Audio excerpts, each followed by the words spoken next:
Assalamualaikum warahmatullahi wabarakatuh. Jumpa lagi bersama saya Adi di channel Ngulik Sejarah. Dan pada video kali ini saya akan kembali lagi membacakan suatu kisah misteri. Kali ini masih tetap berjudul tentang sebuah kisah Pulau Setan, memasuki part yang kedua, sekaligus menjadi part terakhir dari keseluruhan alur ceritanya.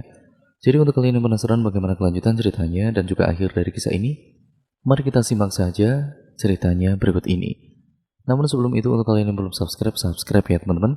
Nyalakan tombol lonceng notifikasinya agar kalian tidak ketinggalan video terbaru selanjutnya dari channel ini. Yuk mari kita langsung saja menuju ke ceritanya.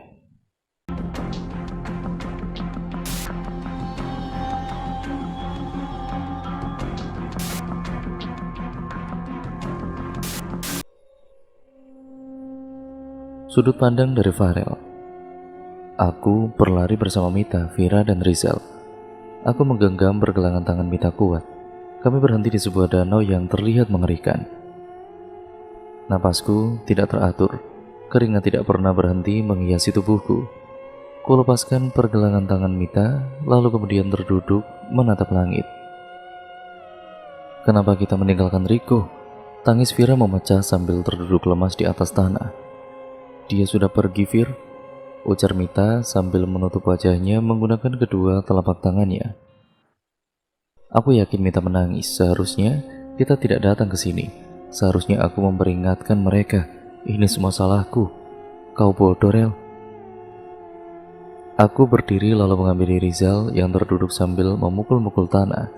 Dia menongak ke arahku. Terlihat matanya berkaca-kaca menahan tangis. Ini salahku. Seharusnya aku tidak memilih pulau. Air mata Rizal mulai keluar. Wajahnya menyiratkan kesedihan. Jujur, baru kali ini aku melihat Rizal menangis. Bukan salahmu, Zal. Ini salahku. Karena tidak memberitahu kalian kalau akan ada bahaya yang mengincar jika kita datang ke sini. Aku memegang bahu Rizal. Lebih baik kita pergi dari tempat ini. Kita cari jalan pulang. Ucapku sambil memandang temanku satu persatu. Air mata menghiasi wajah mereka. Aku turut bersedih. Perlahan air mataku mulai mengalir. Melihat Vira berdiri membuatku menghapus air mata yang membasahi pipiku. Aku akan kembali ke Riko. Tidak peduli dengan makhluk yang ada di pulau ini.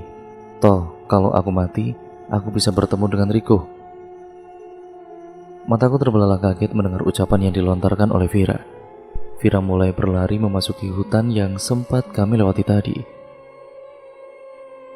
Vira, kembali, seruku sambil berlari menyusulnya. Entah kenapa tenagaku serasa terkuras habis. Langkahku kian melambat hingga tidak sengaja mengenai akar pohon yang menjulang ke atas. Aku jatuh tersungkur. Aku menongak untuk melihat keberadaan Vira. Tidak peduli dengan darah segar yang mengalir dari keningku. Astaga, Vira! Mulutnya dibekap oleh sosok yang kami temui tadi. Vira meronta minta dilepaskan. Tetapi Vira tidak kunjung terlepas dari sosok tersebut. Air matanya kembali membasahi pipinya. Sosok itu menatapku dengan tajam seperti harimau yang melihat mangsanya. Aku mencoba menggerakkan kakiku. Astaga, kakiku tidak bisa digerakkan. Aku menoleh ke belakang agar tahu kondisi kakiku. Sial, pantas saja tidak bisa digerakkan. Kakiku dipegangi oleh si baju merah. Kakiku ditarik oleh si baju merah melewati semak-semak. Jangan harap wajah mulusku tidak terluka karena perbuatannya. Kepalaku terbentur batu dan juga ranting pohon. Sungguh rasanya sakit sekali. Darah segar mengalir dari hidungku. Kepalaku mulai pusing, pandanganku juga mulai tidak enak. Tiba-tiba tubuhku seperti dihempaskan dengan kerasnya. Tubuhku menghantam pohon sangat keras hingga mengeluarkan bunyi. Krak! Aku kemudian terbangun dari mimpiku. Astaga, sangat mengerikan. Benar-benar seperti kenyataan. Kamu kenapa, Rel? Riko menepuk bahuku. Aku menengok ke arahnya dan Riko masih sehat, tidak ada yang terluka sama sekali. Syukurlah. Aku menggeleng sambil mencoba tersenyum ke arah Riko. Aku melihat ke arah Rizal, dia masih terbaring di sampingku. Tanganku terulur memegang lengan atasnya. Kutepuk perlahan agar dia terbangun. Akhirnya Rizal terbangun. Matanya mengerja beberapa kali. Astaga, aku membayangkan Rizal yang menangis di mimpiku. Wajahnya lucu sekali seperti anak kecil. Ayo bersiap, kita akan melanjutkan perjalanan kan? Aku mengambil tasku lalu beranjak keluar dari tenda. Aku mencoba membuang jauh-jauh mimpiku, tetapi bila itu benar-benar terjadi bagaimana? Aku harap tidak. Aku melihat Mita dan juga Vira yang sedang membongkar tendanya. Wajah mereka terlihat tidak baik-baik saja. Mata pandang mereka terlihat jelas. Apakah mereka tadi tidak tidur? Atau kekurangan tidur karena perubahan waktu yang terjadi di pulau ini? Entahlah. Farel, aku mengusap tengkuku. Mendengar bisikan yang sangat jelas seperti tepat di depan telingamu. Apakah kamu tidak akan melakukan hal yang aku lakukan? Tiba-tiba ada yang meraba bahuku.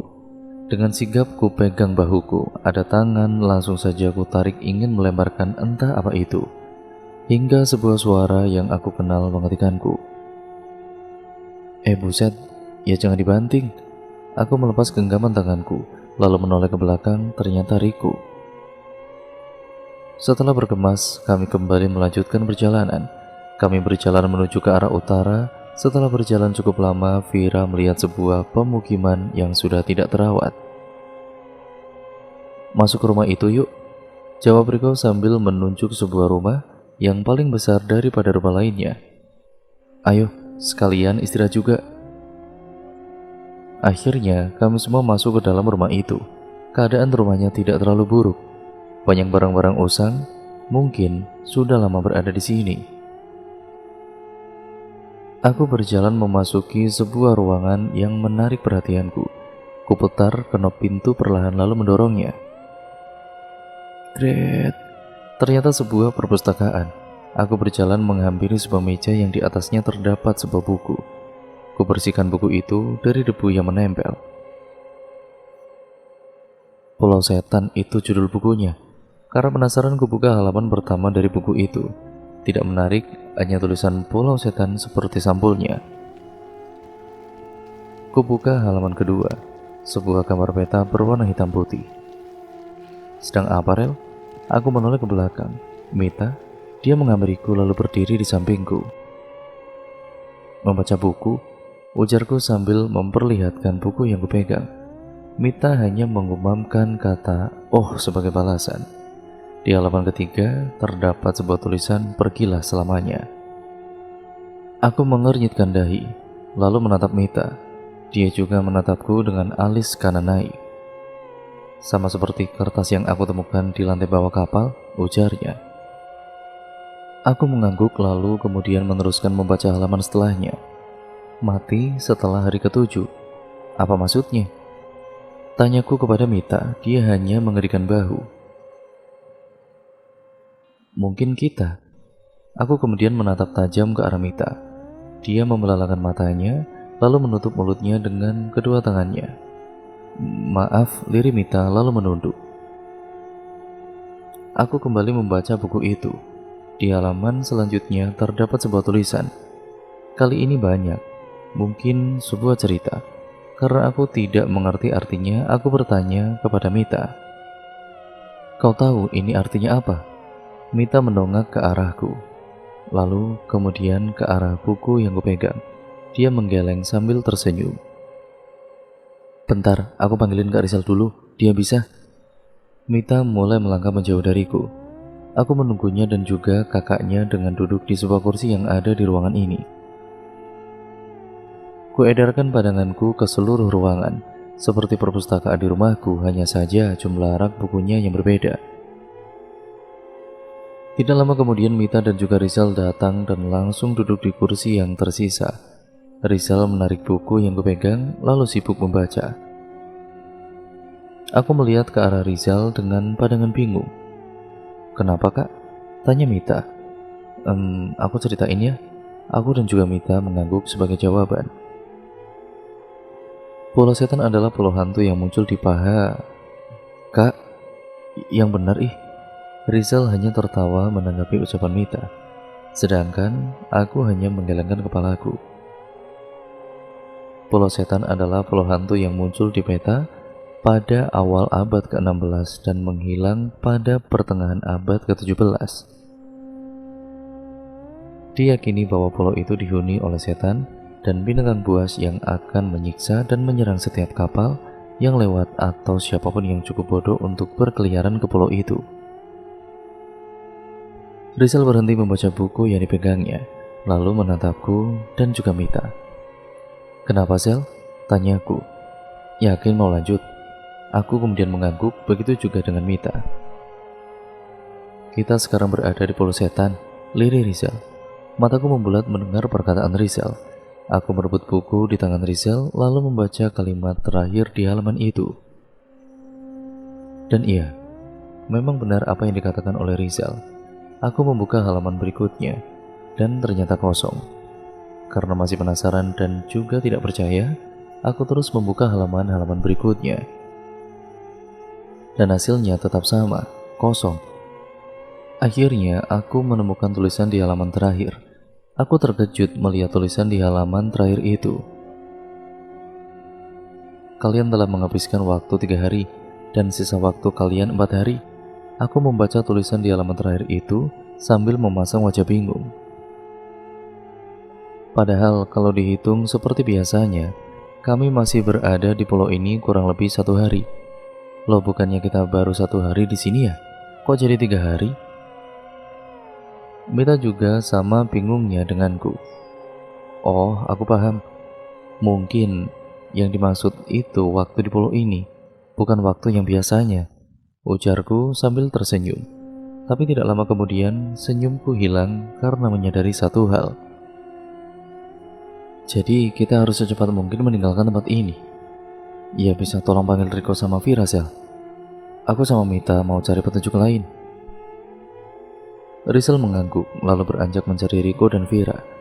Aku mendekat ke arah Mita yang sedang mencari petunjuk lain di pulau ini. Aku menepuk bahunya, lalu dia pun membalikkan tubuhnya menghadapku. Iya, aku mengambil napas banyak lalu mengembuskannya perlahan. Mita menatapku aneh, lalu salah satu alisnya terangkat seolah menanyakan kenapa.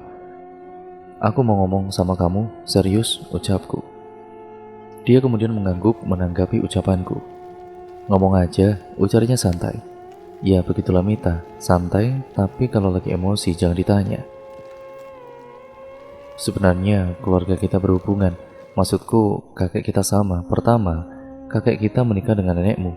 Lalu setelah melahirkan ayahmu, kakek kita menceraikan nenekmu dan menikah dengan nenekku. Dan asal kamu tahu, kakek punya kepekaan tinggi, maksudku peka terhadap hal-hal yang seperti itu. Dan itu menurun ke cucunya, yaitu kita dan juga Rizal. Tetapi tingkat kepekaan Rizal masih di bawah, sedangkan punyamu lebih tinggi daripada Rizal. Jadi aku memutuskan untuk memberimu kalung yang sama denganku. Kamu ingat mengapa aku memberimu air laut? Itu agar jiwamu tidak mudah diganggu oleh penunggu pulau ini. Dan kalung itu untuk sedikit perlindungan saja." Aku sempat berpikir bahwa nanti yang dapat melihat mereka hanya kita berdua saja. Tetapi ternyata tidak, semua teman-teman kita dapat melihat mereka juga. Itu masih menjadi pertanyaan dalam pikiranku. Jelasku panjang lebar dan Mita memandangku dengan bingung. Mungkin apa yang aku jelaskan tidak begitu dipahami oleh Mita. Kemudian kita masuk ke sudut pandang dari Mita. "Jadi kita masih bersaudara?" tanyaku lalu menunduk. "Hilang sudah," batinku. "Iya benar, dan tentang kamu pernah melihat kalung yang kita pakai, aku pernah mendatangi mimpimu dan menunjukkan kalung ini. Oh iya, teman-teman yang lainnya tidak perlu tahu dulu ya. Kamu bisa menjaga rahasia ini kan?" Aku hanya mengangguk sebagai jawaban. Aku kembali memutar tubuhku dan kemudian melanjutkan mencari petunjuk. Aku mengamati semua buku yang ada di hadapanku. Riko dan juga Vira sudah tiba di ruangan ini sekitar 5 menit yang lalu, dan Kak Rizal juga sudah menceritakan tentang pulau ini. Awalnya mereka terkejut, tetapi mereka ini berusaha untuk tenang dan ikut mencari petunjuk. Aku yang sedang pusing memikirkan bagaimana cara keluar dari pulau ini, tidak sengaja menyenggol sebuah buku yang berada di rak di sampingku. Ku ambil buku yang jatuh itu, lalu melihat judul bukunya. Penunggu Pelosetan. Itulah judul yang kubaca di buku itu. Langsung saja aku memanggil teman-temanku. Aku duduk di sebuah kursi yang tadi sempat aku duduki. "Apa itu, Mit?" tanya Vira yang duduk di sebelahku. "Coba baca judulnya." Vira merebut buku yang tadi aku temukan. Setelah membaca judul buku itu, Vira kemudian mengembalikannya kepadaku. "Buka bukunya, Mit," suruh Farel yang sepertinya penasaran dengan buku yang aku pegang. Perlahan kubuka buku di tanganku. Di halaman pertama terdapat sebuah gambar peta. Aku meneruskan ke halaman berikutnya, sebuah gambar bayangan makhluk yang entah apa itu. "Itu seperti yang aku lihat saat mencari kayu bakar di pantai," ujar Vira. Aku langsung menengok ke arah Vira. Bukan, tapi kami semua langsung menengok ke arah Vira yang duduk di sebelahku. "Benarkah? Kenapa kamu tidak bilang ke kami?" Kini Riko angkat bicara. "Aku pikir hanya salah lihat saja," ucap Vira sambil menunduk. "Lagian, waktu aku tanya ke Farel, dia nggak lihat." "Sebenarnya sih aku lihat, Vir. Cuman aku nggak berani bilang, takutnya kamu jadi semakin takut," ucap Farel yang membuat Vira terbelalak kaget. Kak, tolong terjemahkan dong." Aku kemudian menyodorkan buku itu ke Kak Rizal. "Bayangan hitam itu akan menyambut kalian yang telah tiba di Pulau Setan. Dia muncul bertepatan saat matahari tenggelam dan kemunculannya hanya sebentar saja." Aku mencerna penjelasan Kak Rizal. "Lanjut halaman berikutnya, Sel," suruh Farel. Kak Rizal membuka halaman berikutnya dan terlihat gambar makhluk yang beberapa waktu lalu kami temui. Gambarannya sangat persis dengan yang kami lihat. Makhluk dengan wajah hancur, juga mata melotot berwarna merah. Tidak lupa darah yang keluar dari mata, hidung, dan juga mulutnya. Aku menutup mulutku dengan telapak tanganku. Siapapun yang menggambar ini benar-benar hebat. Buktinya gambarannya sangat detail, seperti wajah makhluk itu ditempel di buku itu. Apa jangan-jangan memang ditempel? Oh, itu jelas tidak mungkin. Makhluk ini bisa muncul kapan saja. Banyak dijumpai di pohon-pohon besar di sekitaran pantai. Begitulah ujar Kak Rizal. "Sebenarnya siapa yang membuat buku ini? Kenapa bisa mengetahui semua ini?" Kak Rizal membuka halaman selanjutnya. Gambar sosok berbaju merah dengan rambut terurai sepanjang lutut. Gadis berbaju merah ini berada 2 meter dari pantai. Biasanya kemunculannya didahului oleh suara tertawa yang menyeramkan. Selalu muncul di siang hari karena dia takut gelap. Aku kaget mendengar kalimat terakhir yang diucapkan oleh Kak Rizal. Hantu takut gelap. Astaga, Kak Rizal kembali membalik lembaran buku itu. Dan sekarang gambar laki-laki yang memakai jubah berwarna hitam. Tidak lupa dengan mata merahnya. Aku kemudian mengangkat salah satu alisku. Heran sepertinya aku belum pernah melihat dia. "Dia siapa?" tanya Vira. Ternyata Vira juga tidak tahu, sama seperti aku. "Beberapa jam yang lalu kami melihat dia," ujar Riko. "Kami? Berarti Riko, Farel, dan juga Kak Rizal." "Lanjutkan membaca, Zel." Kak Rizal mengangguk, lalu kemudian mulai membaca tulisan yang ada di buku itu. "Itik jantan, makhluk yang bisa muncul kapan saja ini, mempunyai kekuatan yang membuat musuhnya mengikuti perintahnya. Matanya yang merah menyala akan menghipnotis semua yang menatapnya," ujar Kak Rizal. "Jadi kita harus menutup mata bila melihat dia?" tanyaku penasaran. "Iya, kalau tidak, maka kita akan terhipnotis seperti apa yang terjadi dengan Rizal," jawab Farel. Aku membelalakan mataku. Kak Rizal pernah terhipnotis oleh makhluk bernama itik jantan itu. Kak Rizal langsung melihat ke arahku dan mengangguk.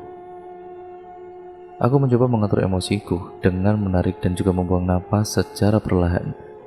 Kenapa Kak Rizal tidak bercerita padaku? Kak Rizal membuka halaman selanjutnya, ternyata kosong. Kak Rizal kembali membuka halaman-halaman yang lain. Ternyata hasilnya sama saja. Tetapi tidak di akhir halaman terdapat sebuah tulisan yang membuat kita terkejut. Halaman-halaman yang kosong akan terisi apabila salah satu dari kalian melihat penghuni pulau ini. Apa? Jadi salah satu dari kita harus ada yang melihat sosok mengerikan lagi agar halaman kosong pada buku ini terisi begitu? Astaga, kumohon jangan aku. Sebaiknya kita cepat-cepat pergi dari pulau ini, ujar Kak Rizal sambil menutup buku di tangannya itu. Sebentar lagi akan malam, Zal. Lebih baik kita menginap dahulu di sini. Kak Rizal kemudian terlihat berpikir dan akhirnya mengangguk. Sepertinya bukan ide yang buruk, ucap Kak Rizal. Tadi saat kami berkeliling, kami melihat ada 2 kamar, tepatnya di belakang, ujar Vira. Ya sudah, ayo ke kamar, Vir.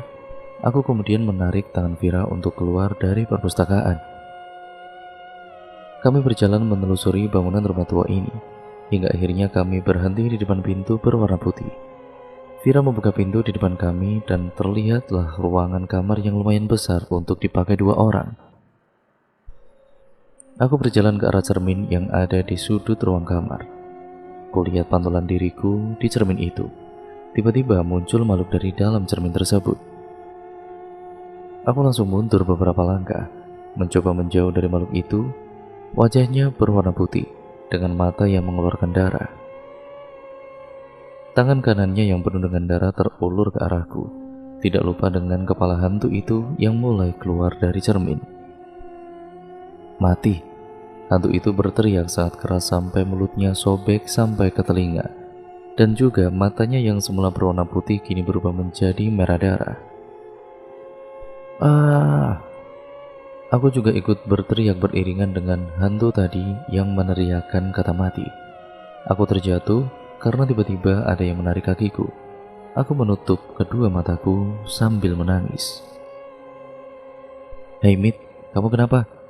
Itu seperti suara Vira, tapi kalau ternyata hantu yang tadi bagaimana? Mit, sadar Mit. Ini aku Vira. Iya, ini benar-benar suara Vira. Dengan perlahan aku mencoba membuka mataku, tetapi setelah aku membuka mata ada sebuah kalimat yang ada di otakku. Seharusnya aku tidak membuka mataku, karena yang di depan mataku bukanlah Vira, tetapi hantu tadi. Mati. Pergi. Tidak. Sungguh menyesal aku tadi membuka mataku. Aku terus berteriak sambil menangis. Tidak lupa kedua tanganku aku gunakan untuk menutup mataku. Kali ini ada yang menepuk bahuku, tetapi lama-kelamaan bahuku digoyangkan sangat keras. Mit, sadar? Kamu kenapa teriak-teriak? Siapa lagi ini? Kenapa suaranya sama dengan Vira? Mita, sadar? Ini aku Vira, Mit. Tidak, itu pasti bukan Vira. Itu pasti hantu yang tadi. Tidak, kamu bukan Vira. Pergi kamu. Ada apa, Vir? Mita, kenapa? Itu suara Kak Rizal, apa jangan-jangan itu hantu juga? Nggak tahu Zal, tiba-tiba dia kayak begini. Dek, sadar dek. Tubuhku dipeluk oleh seseorang. Tidak, mungkin hantu. Sadar dek, ini Kak Rizal. Apa aku harus membuka mataku? Tetapi kalau itu hantu bagaimana? Ada apa ini? Kok teriak-teriak? Sepertinya itu suara Riko. Apa aku benar-benar harus membuka mataku ya? Pelan-pelan kusingkirkan kedua tanganku lalu kemudian mulai membuka mataku. Aku mendongak dan juga menemukan wajah Kak Rizal yang terlihat sangat khawatir. Kak Rizal, lirihku. Aku langsung memeluk tubuh kakakku sambil menangis. Tadi waktu kita sampai di kamar ini, Mita jalan ke arah cermin itu. Terus dia tiba-tiba teriak. Aku langsung menghampiri Mita. Waktu aku tanya dia kenapa, dianya diam saja. Terus aku tanyain lagi, sama menyebut namaku juga sih. Tapi dia langsung teriak kalau aku bukan Vira. Sama nyuruh buat pergi juga. Aku langsung melihat ke arah Vira. Maaf Vir, aku kira kamu hantu yang tadi gangguin aku, ujarku sambil mengelap air mata. Ya sudah, lebih baik kamu tidur dek, suruh Kak Rizal. Aku hanya mengangguk sebagai balasan. Kak Rizal membantu memapaku ke arah ranjang yang ada di kamar ini. Setelah itu dia pamit untuk tidur juga. Woi, kau tidur tidak? Pacaran terus? Riko hanya tersenyum sambil mengusap tengkuknya. Iya, Riko berjalan keluar dari ruangan kamar ini, sedangkan Vira dia langsung menutup pintu lalu berjalan ke arahku. Cepat tidur, besok kita akan melanjutkan perjalanan, ucap Vira lalu mengambil posisi duduk di sebelahku. Iya Vir, soal yang tadi aku minta maaf ya. Vira terlihat tersenyum kecil. Tidak apa-apa, sekarang ayo tidur. Aku hanya mengangguk lalu merebahkan tubuhku dan tidak lama kemudian, aku sudah berada di alam mimpi. Rizal berjalan menuju ke kamar yang adiknya tempati ditemani oleh Riko. Setelah sampai di depan pintu kamar yang akan mereka tuju, Rizal langsung mengetuk pintu di depannya itu. Mita, Vira, bangun, ujar Rizal di sela-sela mengetuk pintu. Tiba-tiba pintu di depannya terbuka. Kenapa Zal? Tanya Vira setelah membuka pintu. Udah siap-siap apa belum? Mita mana? Vira menuju gadis yang tengah duduk di atas ranjang tetapi memunggungi mereka. Tunggu di perpustakaan saja Zal, kok nanti kita menyusul. Rizal mengangguk lalu kemudian menarik tangan Riko untuk mengikutinya ke perpustakaan. Vira menutup kembali pintunya setelah Rizal dan juga Riko pergi dari hadapannya. Vira menghampiri Mita yang sedang duduk itu. Sudah tidak apa-apa, lebih baik kita bersiap-siap untuk pulang, ujar Vira mencoba menyemangati Mita.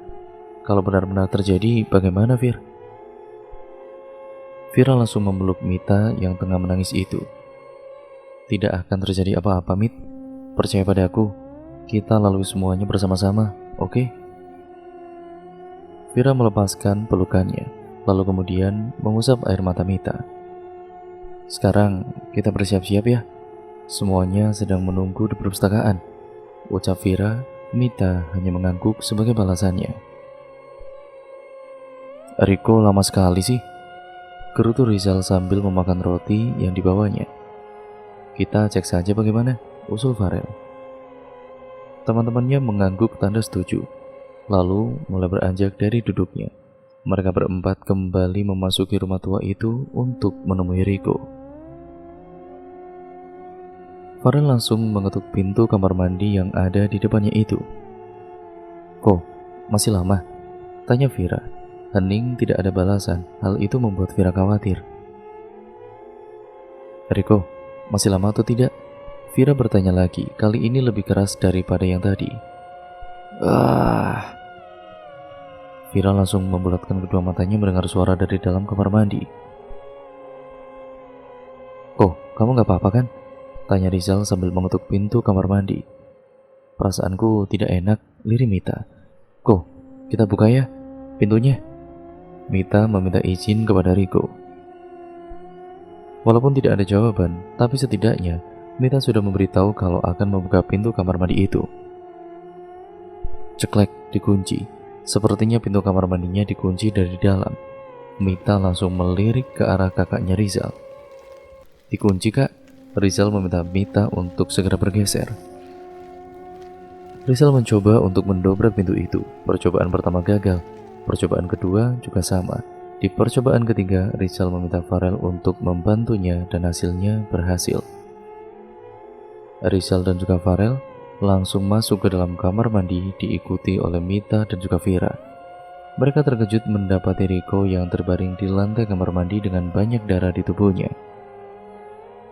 Di samping tubuh Riko, ada sesosok makhluk dengan kulit berwarna putih, serta lidah panjangnya yang sedang menjilati tangan Riko. Riko, Vira langsung histeris mendapati kekasihnya terbaring dengan banyak darah di tubuhnya. Makhluk berwarna putih tadi langsung menengok ke arah mereka berempat yang sedang mematung di depan pintu kamar mandi. Dalam hitungan ketiga, kita semua lari meninggalkan tempat ini, mengerti? Ujar Farel dengan pandangan tidak lepas dari makhluk berwarna putih itu. Tapi bagaimana dengan Ri? 3. Mereka semua langsung lari mendengar ucapan Farel yang tiba-tiba itu. Sebelum lari, Farel menutup pintu kamar mandi dengan kencang. Mereka berempat berlari keluar dari rumah tua itu. Farel menggenggam pergelangan tangan Mita dengan kuatnya sambil terus berlari. Mereka kembali memasuki hutan yang lebat.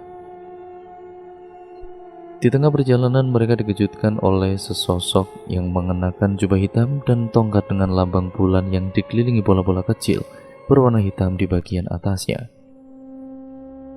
"Bagaimana ini?" tanya Vira dengan tubuh bergetar. "Ikut aku." Farel langsung lari diikuti ketiga temannya. Mereka berlari melewati semak-semak belukar. Hingga akhirnya mereka berhenti di sebuah danau yang sedikit mengerikan. Napas mereka tidak beraturan, tidak lupa keringat yang terus mengucur di tubuh mereka. Farel melepaskan genggamannya pada Mita, lalu terduduk menatap langit. "Kenapa kita meninggalkan Rico?" Tangis Vira memecah, lalu kemudian dia terduduk lemas di atas tanah. "Dia sudah pergi, Vir," ujar Mita sambil menangis. Farel berdiri lalu kemudian menghampiri Rizal yang terduduk sambil memukul-mukul tanah. Rizal mendongak ke arah Farel, terlihat matanya berkaca-kaca menahan tangis. "Ini salahku. Seharusnya aku tidak memilih pulau." Air mata Rizal pun mulai keluar, wajahnya menyiratkan kesedihan yang mendalam. "Ini bukan salahmu. Sudahlah, ini salahku karena tidak memberitahu kalian kalau akan ada bahaya yang mengincar jika kita datang ke sini." Farel menepuk-nepuk bahu Rizal, mencoba memberikan semangat. "Lebih baik kita pergi dari tempat ini. Kita cari jalan pulang," ucap Farel sambil memandang ke arah teman-temannya. "Bagaimana dengan Rico? Kamu mau meninggalkannya begitu saja?" Farel tidak menjawab pertanyaan yang dilontarkan oleh Vira. "Aku akan kembali ke rumah kosong itu, tidak peduli dengan makhluk yang ada di pulau ini. Toh, kalau aku mati, aku bisa bertemu dengan Rico." Setelah mengucapkan itu, Vira langsung berlari ke arah hutan. "Vira, kembali!" seru Farel sambil berlari menyusul Vira. Farel terus berlari mengejar Vira. Lama-kelamaan larinya kian melambat, hingga akhirnya dia jatuh tersungkur karena tidak sengaja menyandung akar pohon yang menjulang ke atas tanah. Kepala Farel terbentur batu, sehingga menyebabkan keningnya berdarah. Farel mendongak untuk mencari keberadaan Vira. Mata Farel membulat melihat pemandangan yang disuguhkan sekitar 10 meter dari hadapannya. Saat ingin berdiri untuk menyelamatkan Vira dari sekapan makhluk berjubah hitam yang tadi mereka temui, kaki Farel tidak bisa digerakkan. Dia menoleh ke belakang mencoba mencari tahu kenapa kakinya tidak bisa digerakkan. Tepat di belakangnya, si baju merah sedang memegangi kakinya kuat-kuat. Beberapa saat kemudian si baju merah menarik tubuh Farel melewati semak belukar. Darah yang semula hanya mengalir dari kening Farel kini bertambah di hidungnya dan kedua tangannya. Farel meringis menahan sakit. Tenaganya serasa menguap dengan sendirinya, sehingga dia tidak berteriak meminta tolong. Farel sudah sangat pasrah dengan kondisinya saat ini. Farel kemudian mengerang ketika tubuhnya dilemparkan sampai menabrak pohon yang cukup besar. Setelah menabrak pohon besar tadi, tubuh Farel langsung jatuh ke permukaan tanah. Kepalanya terasa berputar. Pandangannya juga sudah mulai tidak jelas. Hingga akhirnya Farel menutup kedua matanya setelah menggumamkan kata selamat tinggal. Mata Farel mengerjap mencoba menyesuaikan dengan cahaya yang tertangkap oleh matanya. Wanita yang duduk di samping rajang Farel langsung tersenyum. Lalu kemudian keluar dari ruangan tadi untuk memanggil dokter. Tidak lama kemudian seorang dokter datang dan langsung memeriksa keberadaan Farel. Selesai memeriksa keadaan Farel, dokter itu pun membicarakan keadaan Farel dengan wanita tadi. Setelah itu sang dokter pamit untuk bertugas kembali. "Akhirnya kamu sadar juga? Ibu khawatir," ujar wanita tadi yang ternyata adalah ibunya Farel. "Oh iya, teman-teman kamu." Ibunya Farel langsung mengambil handphonenya, lalu kemudian menelepon teman-temannya Farel untuk memberikan kabar bahwa Farel telah siuman. 10 menit kemudian, teman-teman Farel sudah sampai di rumah sakit. Lalu mereka langsung menuju ke ruangan di mana Farel dirawat. Sesampainya teman-temannya Farel ke ruangan Farel, ibunya Farel pamit untuk keluar. "Akhirnya kamu sadar juga, Rel. Kami semua khawatir sama kamu." ujar Vira sambil tersenyum ke arah Farel yang terbaring lemah di atas ranjang. "Kok aku bisa ada di sini?" tanya Farel, suaranya sangat pelan. Tetapi Rico dapat mendengarnya. Rico mulai menjelaskan semuanya kepada Farel. Kemudian kita flashback sebentar ya teman-teman. Rico langsung berlari ke arah hutan setelah membaca tulisan di buku yang kemarin ditemukan oleh Mita. Dia mencoba mencari teman-temannya sendirian di dalam hutan yang lebat itu. Peluh membasahi wajahnya, perutnya juga berbunyi, menandakan kalau dia lapar. Dia membiarkan rasa lapar itu menyerangnya, yang paling penting untuknya adalah keselamatan teman-temannya. Setelah lama mencari keberadaan teman-temannya, akhirnya Rico menemukannya, tetapi dengan keadaan yang menyedihkan. Teman-temannya diikat di pohon pengecualian untuk Farel. Dia terbaring dengan dikelilingi oleh lilin yang membentuk sebuah lingkaran. Tidak lupa kelopak bunga mawar yang bertaburan di sekitarnya. Rico melangkahkan kakinya ke arah Rizal, lalu dia membuka ikatan yang melilit tubuh Rizal. Rizal akhirnya bisa sedikit bernafas lebih tenang. Tanyanya nanti saja. Sekarang kita selamatkan yang lain," ujar Rico memotong pertanyaan yang akan dilontarkan oleh Rizal. Rizal mengangguk, lalu berjalan ke arah adiknya, yaitu Mita. Setelah ikatan mereka terbuka semua, mereka langsung menghampiri Farel yang tidak sadarkan diri. Tiba-tiba saja, tubuh Rizal seperti didorong, hingga menyebabkan tubuhnya menabrak pohon yang berada di sekitar 5 meter dari tempatnya tadi berdiri. Mita langsung berlari menghampiri kakaknya yang terbaring lemas itu. Sedangkan Rico, dia langsung melihat sekitar sambil menggenggam tangan Vira.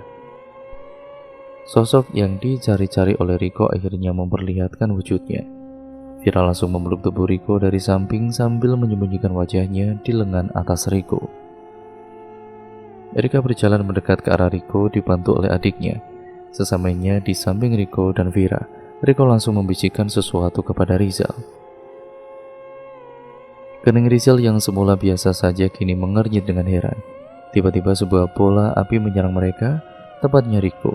Beruntung karena Vira langsung menarik tubuh Rico sampai terjatuh. Bola api tadi langsung membakar pohon yang dikenainya. Sedetik kemudian pohon itu langsung berubah menjadi debu. Vira terkejut melihat hal itu. Untung saja dia dapat menyelamatkan Rico dari bola api tadi. Rico dan juga Vira berdiri, lalu kemudian bergabung dengan Rizal dan juga Mita. Sosok berjubah tadi berjalan sedikit mendekat ke arah Farel, tetapi tidak sampai masuk ke dalam lingkaran. Sosok tadi menancapkan tongkat yang dibawanya ke dalam tanah. Lalu dia merentangkan kedua tangannya. Dua bola api mulai terbentuk di atas telapak tangan sosok tadi. Dirasa cukup, sosok tadi langsung melemparkan kedua bola api itu ke arah Rizal dan teman-temannya. Mereka menghindari bola api tersebut, tetapi sayang sekali, tangan Rizal terkena bola api itu. Sosok tadi terus membabi buta menyerang Rizal dan teman-temannya dengan bola api ciptaannya. Saat menghindari bola api itu, Rizal mengucapkan hal yang tadi diminta oleh Rico ke Mita. Mita mengangguk tanda mengerti, lalu kemudian mulai menjalankan tugasnya. Mereka berempat berpencar membuat jarak yang sedikit jauh agar Mita dapat menyelesaikan misinya. Mita mengeluarkan kalung pemberian Farel lalu kemudian memperlihatkan kalung itu ke sosok berjubah. Sosok berjubah hitam itu melihat ke arah Farel dan Mita secara bergantian. Bingung karena orang yang dia incar itu adalah Farel, tetapi Mita juga punya kalung yang dimiliki oleh Farel. Mita memperpendek jarak antara dia dan sosok berjubah. Tidak lupa, Mita ini membaca mantra agar sosok itu tidak bergerak. Dulu, Mita pernah diminta oleh Farel menghafalkan mantra agar hantu tidak bisa bergerak. Awalnya Mita menolak, karena yang ada di pikiran Mita itu, ya hantu itu tidak ada. Tetapi karena Farel terus memaksa, akhirnya Mita menghafalkan mantra itu. Dan ternyata, sekarang hal itu sangat-sangatlah berguna baginya. Mita terus mendekat ke arah sosok berjubah itu. Dan setelah benar-benar dekat, Mita kemudian mengalungkan kalung pemberian Farel itu ke sosok berjubah hitam Kalung itu mengeluarkan cahaya berwarna putih. Cepat-cepat Mita mengambil tongkat milik sosok berjubah. Lalu Mita berlari ke arah kakaknya. Tiba-tiba semua penghuni yang ada di pulau itu muncul dari arah yang berbeda.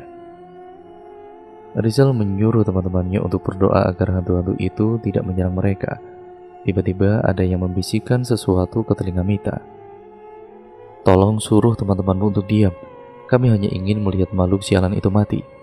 Tanpa pikir panjang, Mita langsung menyuruh teman-temannya untuk diam. "Kenapa?" tanya Riko sambil menatap heran ke arah Mita. "Mereka ingin menyaksikan pemusnahan sosok itu," jawab Mita. Mita baru teringat bahwa mantra tadi hanya bekerja sebentar saja. Mita langsung membatin tulisan yang terukir di tongkat yang dia pegang. Setelah itu, dia membacanya sangat keras sekali, lalu kemudian mengarahkan tongkat itu ke sosok berjubah. Terdengar arangan dari sosok berjubah hitam itu. Cahaya putih dari kalung pemberian Farel semakin memancarkan sinarnya, sampai-sampai Mita dan juga teman-temannya harus menutup mata mereka karena silau. Perlahan cahaya itu mulai meredup. Mita mulai membuka matanya. Begitu juga dengan teman-temannya. Sosok berjubah tadi menghilang dari hadapan mereka. Begitu juga dengan hantu-hantu yang lain. "Lebih baik kita segera meninggalkan tempat ini," ujar Rizal. Semuanya mengangguk setuju. Lalu Rizal dan juga Riko membawa Farel untuk pergi dari pulau itu. Mereka sampai di pantai, tempat pertama mereka menginjakkan kaki di pulau itu. Tanpa pikir panjang, mereka langsung naik ke atas kapal. Sebelum benar-benar berangkat, Mita ini melihat ke arah pulau lagi. Hantu-hantu yang berada di buku yang Mita temukan berbaris di pantai. Mita tersenyum dan kemudian melambai ke arah mereka, karena sebelumnya Mita juga mendapat bisikan lagi. "Kami diperbudak oleh makhluk sialan itu. Maaf sudah menakut-nakuti kalian, dan juga maaf telah menyakiti kalian." Kemudian flashback selesai ya teman-teman. Farel terdiam sebentar setelah mendengar penjelasan Riko. "Oh iya aku. Terus yang di kamar mandi siapa?" tanya Vira memecahkan keheningan. "Oh itu kalian halusinasi. Penyebabnya yang makhluk yang kalian lihat di kamar mandi itu," jawab Riko. "Terus kamu di mana?" Vira kembali bertanya kepada kekasihnya itu. Sebelumnya, memang Riki ini belum mengasih tahu teman-temannya. Di ruangan perpustakaan selesai buang air kecil, aku teringat dengan buku yang ditemukan oleh Mita. Ketika aku membukanya, terdapat tambahan gambar yaitu makhluk yang kalian temui di kamar mandi. Aku melanjutkan ke halaman berikutnya dan kemudian menemukan sosok berjubah itu di dalam buku beserta penjelasannya. Vira hanya mengangguk-anggukkan kepalanya mendengar penjelasan dari Riko. "Terus sekarang Mita mana?" tanya Farel yang merasa janggal karena tidak ada Mita di ruangannya. "Dia udah pergi." Farel mengerutkan dahinya. Dia benar-benar tidak mengerti atas perkataan Rizal. "Maksudnya?" Riko menghampiri Rizal lalu kemudian menepuk pundak Rizal pelan. "Dia udah meninggal gara-gara mendonorkan ginjalnya untukmu." Ucapan Riko membuatnya terkejut setengah mati. Tidak terasa setetes air jatuh dari matanya. Pagi ini Farel berencana untuk mengunjungi makam Mita. Dia baru dibolehkan oleh dokter pulang kemarin malam. Jadi hari ini dia bangun pagi-pagi sekali. Beruntung jalan kota masih belum ramai. Farel yang agak tidak fokus saat mengemudi pun tidak terlalu khawatir kalau nanti akan terjadi kecelakaan. Sesampainya di pemakaman, Farel langsung menghampiri makam Mita yang penuh dengan bunga itu. Farel duduk di samping batu nisan Mita. "Maaf Mit, gara-gara aku kamu jadi kayak begini. Dan juga terima kasih karena sudah mendonorkan ginjalmu untukku." Air mata Farel tidak dapat terbendung lagi. Dia akhirnya menangis. Lagi-lagi jangan cengeng. Farel yang mengenal suara itu langsung menengok ke arah kirinya. Mita, arwah wanita di depannya hanya tersenyum. "Kenapa kamu belum pergi?" tanya Farel sambil menghapus air matanya. Lalu kemudian kembali menghadap kepada Mita. "Menunggumu untuk datang ke sini, dan aku ingin menyampaikan sesuatu," ujar arwah Mita. "Apa?" Tanya Farel lalu berdiri. Arwamita mengikuti Farel untuk berdiri. Jangan menyalahkan dirimu atas kepergianku. Aku ikhlas membantumu dan aku juga tidak tega melihat ibumu terus menangis karena anaknya tidak kunjung bangun. Farel kembali meneteskan air matanya mendengar perkataan arwah di depannya itu. Dua lagi, yang ke satu, nggak usah menangis kayak anak kecil, ucap Arwamita sambil menghapus air mata yang membasahi pipi Farel. Yang kedua, aku sayang sama kamu. Mata Farel membulat, jantungnya juga berdetak tidak teratur. Ya sudah ya, ini waktunya aku untuk pergi, ujar Arwamita. Farel langsung menggenggam tangan Arwamita itu dengan kuat-kuat. Tapi lama-kelamaan Arwamita mulai menghilang. Aku juga sayang sama kamu, Mit, lirik Farel. Dan cerita pun akhirnya selesai sampai di sini ya teman-teman. Terima kasih untuk kalian semua yang sudah menyimak video kali ini dan cerita kali ini. Bagaimana menurut kalian cerita kali ini? Kalian bisa komen di bawah. Jangan lupa like serta share sebanyak-banyaknya, karena itu membantu channel ini berkembang menjadi channel yang jauh lebih baik lagi. Jangan lupa pula untuk kalian subscribe channel ini, nyalakan tombol lonceng notifikasinya agar kalian tidak ketinggalan video terbaru selanjutnya dari channel ini. Sekian dan terima kasih ya teman-teman, kurang lebihnya mohon maaf. Video ini saya akhiri. Wassalamualaikum warahmatullahi wabarakatuh.